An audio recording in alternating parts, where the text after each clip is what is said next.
बिस्मिल्लाहिर्रहमानिर्रहीम। अस्सलाम वालेकुम नाज़रीन, आप यूट्यूब चैनल देख रहे हैं, मैं इमरान खान हूं।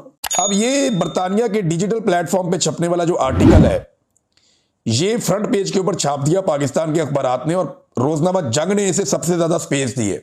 एक तो ना ये कोई ब्रेकिंग न्यूज है और ना ये कोई ऐसी चीज है, कोई बहुत बड़ी डेवलपमेंट हुई है। इमरान खान साहब की हुकूमत को गिरे हुए अब लगभग 4 साल होने वाले, तो 4 साल बाद अगर आपने ऐसी कहानियां सुनानी है या ये चीजें करनी है तो जाके इमरान खान से आप माफी मांग लें।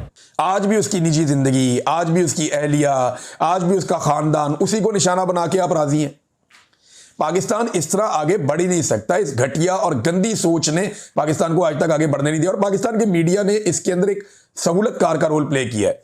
जंग जैसा अखबार जो बड़े दावे और वादे करते थे कि जनाब हमारी सहाफत बड़ी साफ और शफाफ है, आज उनकी सहाफत जो है वो एक गटर की तरह उबल रही है। मैं देख रहा हूं किस किस्म का फ्रंट पेज उन्होंने छापा है, कितनी स्पेस दे दी है। ये अकेली खबर तो नहीं है बैनुल अक़वामी सतह के ऊपर जो आई हुई है। ये देखें ना, एक और, ये 3 खबरें और हैं जो बैनुल अक़वामी अखबारात में आई, जो इससे बड़ी खबरें हैं। ये तो एक डिजिटल प्लेटफॉर्म है जिसके ऊपर खबर आई। मेरी अभी जुल्फी बुखारी साहब से बात हुई, वो अपनी जो उनकी लीगल टीम्स हैं वो इसके ऊपर बैठी मुशावरत कर रही हैं। वो लोग देख रहे हैं कि इस पे क्या करना है। 1 साल पहले इन्होंने ये आर्टिकल तैयार किया था। अभी 27वीं तरमीम से ऐसा लगता है कि तवज्जो हटाने के लिए ये आर्टिकल फटाफट छपवा दिया गया, और जो खातून है वो मशकूक निकल आई जिन्होंने ये आर्टिकल उसके अंदर जिनकी तरफ से छपा, बुशरा तस्कीन साहिबा। वो पता चला उनके PMLN से बड़े शानदार ताल्लुकात हैं, या उनकी सारी हमदर्दियां जो हैं वो PMLN के साथ, और वो उन्हें बहुत पसंद करती हैं।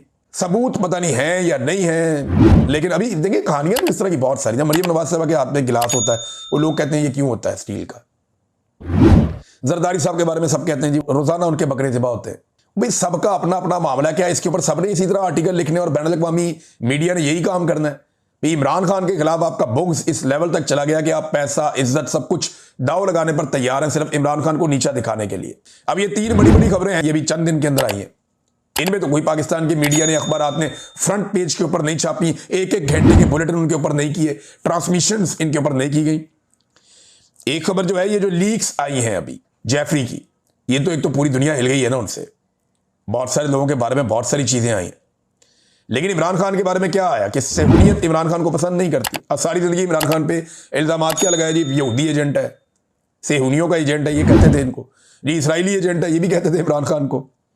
तो जनाब अब वो अंदर से पता चल रहा है, जो ईमेल्स लीक हुई उनके अंदर से, कि जनाब इमरान खान तो बहुत पक्का मुसलमान है, इमरान खान तो बड़ा मजबूत आदमी है, झुकने वाला आदमी नहीं है, बल्कि खतरनाक आदमी है। जैसे कि वो शी जिनपिंग को समझते हैं अपने लिए खतरा, या पुतिन को समझते हैं, या खमैनी को समझते हैं, या उर्दगान को। तो फिर अब आपको समझ जाना चाहिए ना कि इमरान खान के रजीम चेंज ऑपरेशन के पीछे जो बुनियादी सोच है वो क्या है। वो तो बाजुआ का एक्सटेंशन वाला मामला था, और ये सारी चीजें जुड़ गई आपस में, तो रल मिलकर इन्होंने इमरान खान को रास्ते से हटा दिया। इसके ऊपर किसी ने कोई आर्टिकल नहीं छापा, इसके ऊपर किसी ने कोई ट्रांसमिशन नहीं की, इसके ऊपर किसी ने कोई बुलेटिन पूरा नहीं खींचा, इसके ऊपर फ्रंट पेज के ऊपर बड़ी बड़ी स्टोरीज नहीं छपी। हालांकि ये बहुत बड़ी स्टोरी है, बड़े लंबे अरसे से इमरान खान साहब के ऊपर बड़े बड़े एलिगेशंस लग रहे थे। इतनी जबरदस्त किस्म की चीज आई है, दुनिया भर के इंटरनेशनल मीडिया पे आ रही है, पाकिस्तान का मीडिया चुप है क्योंकि एस्टेब्लिशमेंट को पसंद नहीं। दो आसिम मुनीर साहब के ताहयात इस्तिस्ना पे आलमी मीडिया बहुत कुछ कह रहा है, इस पे किसी ने कोई बात ही नहीं की। न्यूयॉर्क टाइम ने इस पे पर क्या कहा, दीगर जो बड़े बड़े अखबारात हैं वो इसके ऊपर क्या कह रहे हैं, आलमी जरीदे इसके ऊपर क्या कह रहे हैं कि किस तरह जो पावर का सारा बैलेंस है वो बिगड़ गया। और ये ताहयात इस्तिस्ना के बाद पाकिस्तान में मिस्र जैसे हालात पैदा हो जाएंगे, जमूत तारी हो जाएगा, ये भी लिखा गया बैनुल अक़वामी अखबारात में। इसको तो कहीं हिस्सा नहीं दिया गया, इस पे तो बात करने की किसी की जरूरत ही नहीं है। और अब ये BBC का एक, इसके अंदर मैं चंद जुमले आपको बता देता हूं, जो उनका आर्टिकल है कि ताकत का तवाज़ुन हमेशा एस्टेब्लिशमेंट के पलड़े में रहा, पाकिस्तान में यही होता रहा, लेकिन अब फौज के सरबराह मजीद ताकतवर हो गए। माइकल कोगलमैन कहते हैं कि मेरे नज़दीक ये तरमीम इस बात का ताज़ा तरीन बल्कि शायद सबसे मजबूत इशारा है कि पाकिस्तान में अब हाइब्रिड निज़ाम नहीं है, यानी दोगला निज़ाम नहीं है, बल्कि माबाद हाइब्रिड निज़ाम के मरहले में पाकिस्तान दाखिल हो चुका है। यानी हाइब्रिड प्रो मैक्स हो गया, इससे भी अगले लेवल पे पाकिस्तान चला गया। हम एक ऐसी सूरत हाल देख रहे हैं जहां सिविल और फौज के दरमियान ताकत का फर्क अपनी हद से ज्यादा बढ़ चुका है, बल्कि सारी हदें ही क्रॉस कर गया। अब तो ये BBC के ऊपर चला, ये पाकिस्तान का मीडिया कहीं नहीं सुनाएगा, कहीं नहीं छापेगा, कहीं नहीं बताएगा। हम आपको बताएंगे ना, मैं बताऊंगा। बाकी जो आवाजें हैं, जो आवाज अभी भी उठा रहे हैं, वो कम से कम पिसी हुई आवाजों का, या जिन लोगों को कुचला जा रहा है उनके बारे में बात कर रहे हैं। तो आपके सामने हम रख देंगे और सोशल मीडिया आपके सामने रखेगा, क्योंकि ये एक ऐसी ताकत है जिसने एस्टेब्लिशमेंट के रास्ते को रोका है और उनके लिए मुश्किलात पैदा की हैं। एक और खबर भी आई है कि पाकिस्तान ने बेशुमार पैसा खर्च किया, वो फिगर्स भी आए हैं साथ, अमेरिका में लॉबिंग करने के लिए, उनको मनाने के लिए, उनको राजी रखने के लिए, और वो खबर भी ये बताती है कोई फायदा नहीं हुआ। यानी इतना पैसा खर्च कर रहे हैं, उसका फायदा कोई नहीं हुआ, सवाए चंद बयानात के आपको कुछ नहीं मिला। वो ट्रंप ने ट्वीट कर दिया, कोई बयान दे दिया, इसके अलावा कुछ नहीं। मेरी बात याद रखिएगा, भारत का और अमेरिका का एक दिफाई मुआहदा हुआ है और ये चलते रहते हैं। दिफाई मुआहदे तो पुराने उनके होते चले आ रहे हैं। ये क्वाड का हिस्सा भी हैं 4 मुल्क, ऑस्ट्रेलिया, अमेरिका, जापान और इंडिया। तो दिफाई नुक्ता नजर से भारत के अमेरिका के साथ मल्टीपल रिलेशंस हैं। अब ये जो एक तिजारती मुआहदा होने जा रहा है ना भारत का अमेरिका के साथ, उसके बाद आप सूरत हाल के अंदर तब्दीली मुझे लगता है कि आप बहुत तेजी से देखेंगे। अमेरिकी सदर डोनाल्ड ट्रंप ने अपने इन्फ्लुएंस को बड़ी कामयाबी के साथ इस्तेमाल किया है। किन चीज़ों पे देखें, एक तो जो भारतीय हैं वो बहुत बड़े पैमाने पर मगरबी ममालिक में रहते हैं, तो वो एक इन्फ्लुएंस तो ये है उनका। दूसरा, उनकी तिजारत बहुत बड़े पैमाने पर मगरबी ममालिक के साथ मुंसलिक है, फ़ायदा नुकसान वहाँ पर है, तो दूसरा ये है। तीसरा जो है वो पाकिस्तान से टकराव में जो भारत को जिल्लत महसूस हुई है, ये भी एक बड़ा प्रेशर भारत के ऊपर है। और रूस से जो तिजारत का एक खुमार भारत को चढ़ा था, अमेरिका ने वो भी उतारा। इसी सारे मामले का फायदा उठाते हुए पाकिस्तान को उठाओ, भारत को प्रॉब्लम होती है। और चीन से भारत हमेशा एक खतरा महसूस करता है और वहां वो अमेरिका को अपनी एक सपोर्ट के तौर पे देखते हैं। अब अगर आप इन सारी चीजों को इकट्ठा करें तो डोनाल्ड ट्रंप ने प्रेशर बढ़ा के कम से कम भारत को मजबूर किया कि वो रशिया के साथ अपनी तिजारत का हुजम कम करे। खत्म तो नहीं हो जाता बिल्कुल, लेकिन बहुत हद तक कम किया उन्होंने। तो ये अमेरिका की एक कामयाबी है। अगर अमेरिका भारत के साथ एक कामयाब ट्रेड डील कर लेता है, देखिए भारत की आबादी आप याद रखिएगा दूसरा दुनिया का सबसे बड़ी आबादी वाला मुल्क है चाइना के बाद, और फर्क कोई बहुत ज्यादा नहीं है, 1.25 अरब से बड़ी आबादी है भारत की, बहुत बड़ी, पाकिस्तान से 5-6 गुना बड़ा मुल्क है। तो इतनी बड़ी आबादी का मुल्क भारत, उसकी मार्केट को अमेरिका, चाइना के और रशिया के रहमो करम पे नहीं छोड़ सकता। अमेरिका से भी कई गुना आबादी है भारत की, तो अमेरिका यही चाहेगा कि इतनी बड़ी मार्केट को अमेरिकन ताजर या अमेरिकन कंपनियां कंट्रोल करें, ना कि चाइना और रशिया वगैरह करें आकर। लिहाजा उन्होंने एक दबाव डाला और जब ये ट्रेड एग्रीमेंट मुकम्मल हो जाएगा, जिस पे भी काम चल रहा है, तो फिर आप अमेरिकी रवैये को उस वक्त जज कीजिएगा, आपको बहुत सारी चीजें डिफरेंट दिखाई देंगी। तो नाज़रीन, रिपोर्ट में हम बात कर रहे थे तो पाकिस्तान तहरीक-ए-इंसाफ ने ये तंबीह की है और बाकायदा इसके ऊपर इकोनॉमिस्ट की रिपोर्ट के ऊपर उन्होंने ये कहा कि डिजिटल प्लेटफॉर्म के ऊपर जो रिपोर्ट छपी है इमरान खान और बुशरा बीबी से मुताल्लिक, इस पर वो माफ़ी मांगे वरना कानूनी कार्रवाई करेंगे। एक तो ये तहरीक-ए-इंसाफ कह रही है, दूसरी तरफ वकीलों ने वहाँ पे काम शुरू कर भी दिया है। पिछले साल की रिपोर्ट थी, याद रखिएगा, अब छापी गई है, याद रखिएगा, सिर्फ तवज्जो हटाने के लिए। लेकिन तवज्जो हटनी नहीं चाहिए, तवज्जो रहनी चाहिए असल मसले की तरफ। और असल मसला क्या है, यहाँ पाकिस्तान तहरीक-ए-इंसाफ ने एक बड़ा शानदार किस्म का पेपर जारी किया है और उसमें बहुत सारे अहम सवालात पूछे हैं DGISPR से। ये सवालात आपको पढ़ के सुनाना बहुत ज़रूरी है, इसके ऊपर उन्होंने बड़ी मेहनत की है। देखिए इमरान खान की जो 2 बड़ी ताकतें हैं ना, जो इमरान खान साहब को देखा, अल्लाह रब्बुल इज़्ज़त की ताकत सबसे बड़ी है, वही रास्ते निकालता है, वही लोगों के दिलों में आपके लिए मोहब्बत डालता है। तो 2 चीज़ों ने इमरान खान के लिए बहुत काम किया, एक सोशल मीडिया, 2 ओवरसीज पाकिस्तानी। ये 2 फैक्टर्स एस्टेब्लिशमेंट को चुपते रहे और इन 2 फैक्टर्स ने बड़ी कामयाबी से इमरान खान का दिफा किया। अब जो सोशल मीडिया है उसका इस्तेमाल पाकिस्तान तहरीक-ए-इंसाफ से बेहतर किसी ने नहीं किया। ऑफिशियल की मैं बात कर रहा हूं, वो तो सोशल मीडिया में तो हर तरह के लोग आ जाते हैं। अब PTI इतनी बड़ी जमात बन गई है, सारे लोग इमरान खान को सपोर्ट करते हैं, तो हर तरह के लोग वहां पे हैं। किसी की जुबान अच्छी है, किसी की नहीं अच्छी, किसी की सोच अच्छी है, किसी की नहीं अच्छी, लेकिन वो सारे सपोर्ट कर रहे हैं। लेकिन यहाँ जो पाकिस्तान तहरीक-ए-इंसाफ का ऑफिशियल सोशल मीडिया है, उसने बड़ी जिम्मेदारी का हमेशा सबूत दिया। उन्होंने सवाल जो उठाए वो बड़े चुपते हुए सवाल है, ये मीडिया को उठाने चाहिए थे, लेकिन पाकिस्तान तहरीक-ए-इंसाफ का सोशल मीडिया उठा रहा है। सवाल सुने आप। कौम की DGISPR से वजाहत की अपील कि जनाब आएँ और वजाहत दें। क्या 7 दहाइयों पर मुश्तमिल मुनज़्ज़म तरीन और काबिल इदारे में एक भी ऐसा अहल और काबिल भरोसा अफसर नहीं है जो मौजूदा फील्ड मार्शल आसिम मुनीर का मुतबादिल हो या उनके नातवां कंधों पर मौजूद बेतहाशा जिम्मेदारियों का बोझ बांट सके? यानी एक भी फौजी नहीं मिला, पूरी फौज के अंदर एक भी जर्नैल नहीं मिला जो आसिम मुनीर साहब का बोझ बांट सके या उनकी जगह ले सके। इतना पुराना तगड़ा इदारा है, तो ये क्या किया आपने? ये सवाल उठाया।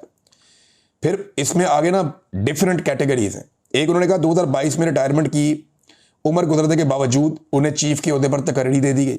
फिर 3 साल मुद्दत मुलाजमत जब उनकी खात्मा हो गया तो आर्मी एक्ट में तरमीम करके उनको 2030 तक यानी 8 साल तक आर्मी चीफ के ओहदे में तौसीह दे दी गई। फिर 2030 तक आर्मी चीफ के ओहदे समेत चीफ ऑफ डिफेंस फोर्सेज यानी तीनों मुसल्लह अफवाज की सरबराही का इजाफी कलमदान भी दे दिया गया। फिर जौहरी असासों की निगरानी जैसी अहम जिम्मेदारी भी उन्हें दे दी गई, वो ताकत भी उनके पास चली गई। फिर स्ट्रेटेजिक फोर्स कमांड के जनरल की तैनाती की जिम्मेदारी भी उनके पास चली गई। फिर ताहयात फील्ड मार्शल का ओहदा और उसके साथ मुराद वो भी उनके पास चली गई और वर्दी का बोझ भी उन पर डाल दिया। फिर मुस्तरद शुदा टोले को इक़्तिदार की मसनद पर लाकर बिठाने की जिम्मेदारी भी उन पर डाल दी। फिर अदलिया, मुकन्ना और इंतजामिया की बराह रास्त सरपरस्ती भी उन पर डाल दी। फिर दिफाई समेत सिविलियन इदारों की निगरानी की जिम्मेदारी भी उन पर। SIFC के जरिए बैरूनी सरमायाकारी ला कर डूबती मईशत को बचाने की इजाफी माशी जिम्मेदारी भी उन पर डाल दी गई। तो ये वजीर खारजा के तौर पर पूरी दुनिया के दौरे भी करते हैं। एक ऐसा है कि खुद तो वजीर खारजा नहीं है लेकिन ऐसा लगता है कि वही कर रहे हैं। फिर नायाब मादनियात और दीगर कुदरती वसाइल की बंदर बांट की जिम्मेदारी भी उन पर डाल दी गई। तो और क्या क्या करवाना है एक आर्मी चीफ से? इदारे में कोई और काबिल आदमी नहीं है? ये सवाल पूछा पाकिस्तान तहरीक इंसाफ ने। फिर उन्होंने कहा इन बेश बहा खिदमात के सिले में ताहयात ओहदा, ताहयात मुराद और ताहयात तमाम जराइम के एहतसाब से इस्तिस्ना नाकाफी है। ये जनाब पाकिस्तान तहरीक इंसाफ के सोशल मीडिया ने एक तंजिया किस्म का ट्वीट किया है और बड़े आम सवालात उठाए। उम्मीद करता हूँ कि DGI SPR इनका जवाब देंगे। देखिए, एक्सटेंशन का किसी के पास क्या जवाब होगा, इस्तिस्ना का किसी के पास क्या जवाब होगा? सादी बात यह है, कौम को आयतें सुनाई कुरान पाक की, कौम को कुर्बानी के लिए तैयार किया, फौज को कुर्बानी के लिए तैयार किया, खुद इस्तिस्ना ले लिया। ये कमजोरी है ना, ये तो बहादुरी नहीं है, ये तो दलेरी नहीं है कि जनाब आप सारे कुर्बानी दें, आप सबके लिए कुरान पाक की आयात नाजिल हुई हैं और मैं गैर इस्लामी और गैर शरई इस्तिस्ना ले लूंगा, मुझे इसकी ज़रूरत है, आप सबको इसकी ज़रूरत नहीं है। तो ये क्या बात हुई भाई? अगर आपने आयात लोगों को सुनानी है तो पहले आपने उनके ऊपर खुद अमल दरामद करना है ना। कौम के लिए, फौज के लिए, आम लोगों के लिए, निचले तबके के लिए, सबके लिए कुरान पाक की आयात और अहादीस और अपने लिए इस्तिस्ना, ये नामुनासिब रवैया है। इससे एक बेचैनी पैदा होगी और ये बढ़ती जाएगी बेचैनी। नाज़रीन, सुहेल अफरीदी ने खैबर पख्तूनख्वा में जो उनकी पॉलिसी रहेगी वो बता दी और ये बहुत इंपॉर्टेंट है, इसको ज़रा गौर से सुनिएगा वो मामला किस तरफ लेकर जा रहे हैं। उन्होंने कहा कि खैबर पख्तूनख्वा में कोई ऐसी कानून साजी नहीं होगी जिससे किसी को इस्तिस्ना हासिल हो। ऐसा दरवाज़ा नहीं छोड़ा जाएगा कि वो यहाँ जुल्म करे और इसका एहतसाब ना हो। ये सुहेल अफरीदी ने कहा। यानी सिंपल ये है कि जो एक इदारों को इस्तिस्ना दिया गया था खैबर पख्तूनख्वा में कि आप अपने ऑपरेशंस कर सकते हैं, वो एक्शन इन सिविल पावर का एक कानून था, उसके तहत यहाँ फौज एक्टिविटी करती थी, ऑपरेशंस करती थी। अब वो उन्होंने ऐलान कर दिया ख़त्म करने का। पहले करारदाद आ गई, फिर कैबिनेट ने ख़त्म कर दिया। कोई रही सही कसर है, अगर होगी तो असेंबली में बैठेंगे जिस दिन, वहाँ पे वो ख़त्म कर देंगे वोटिंग करवा के। तो वो ये क्लियर कर रहे हैं कि यहाँ हम किसी को इस्तिस्ना देने नहीं जा रहे, जो होगा कानून और आइन के मुताबिक होगा।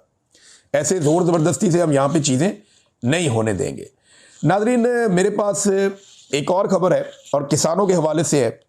देखिए, गंदम अभी किसान लगा रहा है, ये आखिरी वक्त चल रहा है। अभी गंदम का बीज जो है वो हमारी टीमें भी दे रही हैं और तमाम लोगों का बहुत शुक्रिया जिन्होंने मदद की, आम किसानों की जिनकी ज़मीनें डूब गई थी। तो वहाँ पे जितनी हम कोशिश कर सकते थे, हज़ारों एकड़ के ऊपर गंदम लगवाई है अल्हम्दुलिल्लाह। तो वो आपके साथ हम शेयर करते रहते हैं, सारी तफसीलात भी आपको बाद में देंगे। तो नाज़रीन, गंदम की बुवाई के वक्त एकदम डीजल की कीमत बढ़ जाना, इसका मतलब आप समझते हैं, बेशतर जो ज़मींदार है वो डीजल के ज़रिए से अपनी ज़मीनों में हल चलाते हैं, ट्रैक्टर चलाते हैं, फिर वो ट्यूबवेल चलाते हैं। तो एकदम उसकी कीमत में इतना इजाफा कर देना, ये किसानों की कमर तोड़ने की बात है। ये इन्होंने उस वक्त किया जब किसानों को डीजल की ज़रूरत है। गन्ने के किसान के साथ जो जुल्म हो रहा है, क्रशिंग शुरू ही नहीं हो रही। ये जो किसान रहनुमा इन्होंने बताया कि जी हमें पाकिस्तान की तारीख में अगर कभी गन्ने का सही रेट मिला है, बर वक्त रेट मिला है, हमें प्रॉपर पेमेंट हुई है और सही टाइम पे क्रशिंग शुरू की गई है, तो वो इमरान खान का दौर था। उसके अलावा ये कभी नहीं हुआ। शुगर माफिया को नथ अगर डाली है तो इमरान खान ने डाली है। आज माफिया क्रशिंग ही नहीं करना चाहता। इससे किसान का नुकसान क्या होता है ये समझें आप। वो ट्रालियां किराए पे लेते हैं, उनके अंदर गन्ना लोड करते हैं और चले जाते हैं। जो गन्ना होता है ना, ये वजनी होता है। जितने दिन ये पड़ा रहता है इसका वजन कम होता रहता है और इसकी कीमत कम होती रहती है, लेकिन इसके अंदर इसकी जो मिठास है वो मौजूद रहती है। अब जो शुगर मिल मालिकान है वो कोशिश करते हैं कि गन्ना लेट खरीदे, जितने दिन वो गन्ना खड़ा रहेगा वहां पे ट्रालियों के अंदर पड़ा रहेगा, तब तक वो सूखता रहेगा, उसका वजन कम होता रहेगा और किसान को कम पैसे देने पड़ेंगे। ये वारदात है। तो इसलिए क्रशिंग को लेट करते हैं और हुकूमत इनका कुछ कर ही नहीं पा रही। ये एक 2 नंबरी हो रही है। नाज़रीन, तहरीक लब्बैक पाकिस्तान, अब इसके बहाने पाकिस्तान तहरीक इंसाफ पर भी जुल्म किया जा रहा है। मैंने थोड़े दिन पहले भी आपको बताया था। अब 2 भाई हैं तहरीक इंसाफ के, वसीम मुजम्मल, ये नारोवाल के, इनको भी तहरीक लब्बैक का कारकुन बना के उठा के इन पर टॉर्चर कर दिया। इससे पहले मैं आपको मुख्तलिफ वाक़यात बताता रहा। मैंने आपको ये भी बताया कि जहां पे ज़िमनी इंतखाबात हो रहे हैं, तहरीक इंसाफ ने तो पंजाब में उम्मीदवार नहीं दिए। उन्होंने कहा जी खुद ही आप कर लें जो करना है, आपने धांधली करनी है इस इलेक्शन कमीशन के साथ, हम यहाँ पे क्या इलेक्शन लड़ेंगे, यहाँ पे तो बात ही नहीं सुनी जाती। और एक फस्तायत है, एक जुल्म है, बस सिर्फ आपने रस्मी कार्रवाई करनी है कि जनाब इलेक्शन हुआ था और ये फॉर्म 47 लेके आप घर जाएं। तो ये 2 नंबरी होनी है पंजाब में। लिहाजा वो तो इससे बाहर निकल गए, लेकिन जो लोग फिर भी मैदान में आए उनका भी मुकाबला नून लीग नहीं कर पा रही, पीपल्स पार्टी नहीं कर पा रही। तो वहां जो लोग उनको सपोर्ट करते हैं उनको उठा के उनको भी तहरीक लब्बैक के खाते में डाल रहे हैं। अंदाजा करें आप, ये कितना जुल्म कर रहे हैं, कितना जबर कर रहे हैं। पाकिस्तान में जमहूरियत नाम की कोई चीज बची नहीं है। अगर पाकिस्तान ने बचना है तो ये 27वीं और 26वीं आईनी तरमीम को रिवर्स होना पड़ेगा। अगर ये तरमीमें मौजूद रहती हैं तो पाकिस्तान का जो एक जमहूरी वजूद है वो खतरे में रहेगा। खतरे में क्या रहेगा, खत्म ही हो जाएगा, वो होगा ही नहीं, जमहूरी वजूद नहीं होगा।